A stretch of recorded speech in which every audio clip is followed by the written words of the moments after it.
O bakit naman gagawa ng usap ang asawa ko para lang makakuha sila ng ipupukol sa akin? Tanga. Tanga. Oh!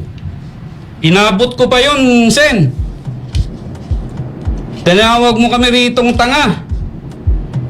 O diba, ano yan? Yan ba yung mambabatas na ano? Ibinoboto nyo? Hindi nga niya masagot yung word na delikadesa eh. Oh, grabe, napanood niya na ba to mga kayamis? So, grabe, sa kalam nitong reporter na to. Sobra, no? Idol ko to, taas ang kamay ko talaga rito. Kasi, no, eto yung masasabi ko na, masabi natin sa isang reporter na nang wasak, nang malupit, no? Dito kay, Marcolets, no? Grabe talaga, no? Kung hindi niya pa napanood, panoorin nyo. Talagang, kung ikaw ay hina-high blood, magtabi ka na ng pineapple juice mo dyan, high blood din ka. Ang lupit nito, panoorin mo. Sir, Sen, ano ho ba ang description nung binabanggit nyo kaninang independent director? Hindi rin nyo alam. Well, may mga idea ho kami, pero mas maganda ho sa inyo nang galing yan. Yung independent director, unang-una, wala kang pagmimay-ari sa isang kumpanya. Dapat ganon. Pangalawa, wala kang kinalaman sa management.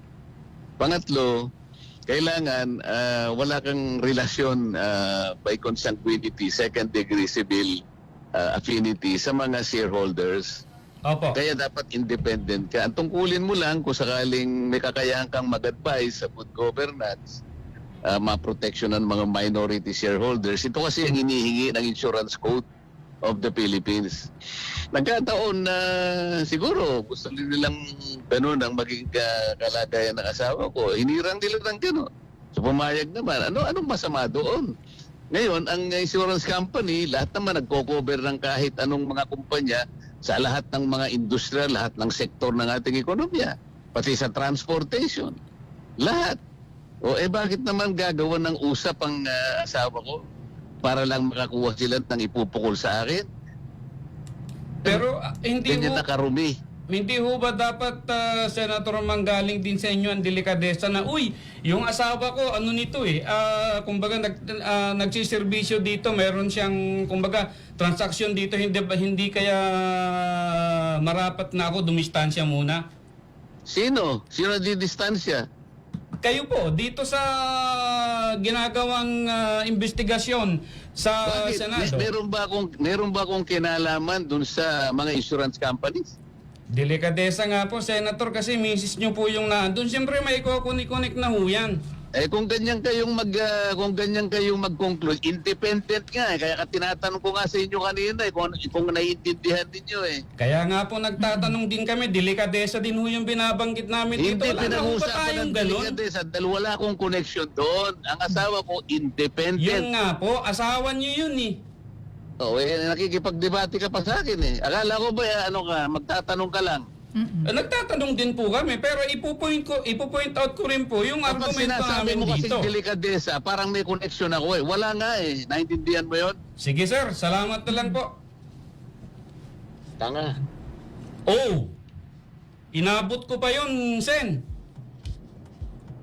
Tinawag mo kami ritong tanga. O diba, ano yan? Yan ba yung mambabatas na ibinoboto nyo? Hindi nga niya masagot yung word na delikadesa eh. Ano to? O diba? Saan pupulutin ang ating bayan, ang ating gobyerno kung meron ho tayong mambabatas na ganito? Diba?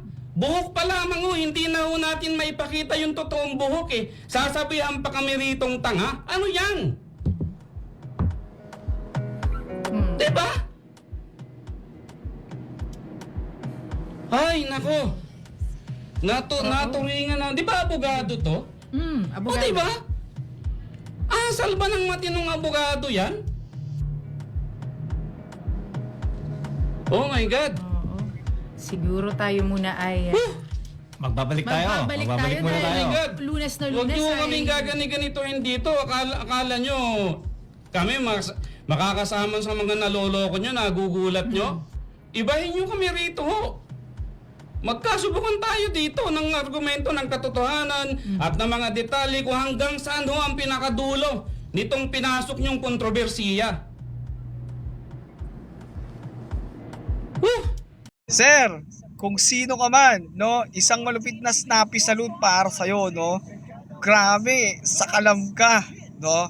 Binasak mo ng malupit si Marcolets. Anong masasabi ninyo dito sa interview na ito na kung saan nagkaroon ng mainitang diskusyon at tinawag pang agnat yung reporter na ito, at feeling ko, no, tinawag silang lahat na mga agnat dyan sa interview na yan. So ayun, tara, comment kayo sa ibaba, pag-usapan natin yan.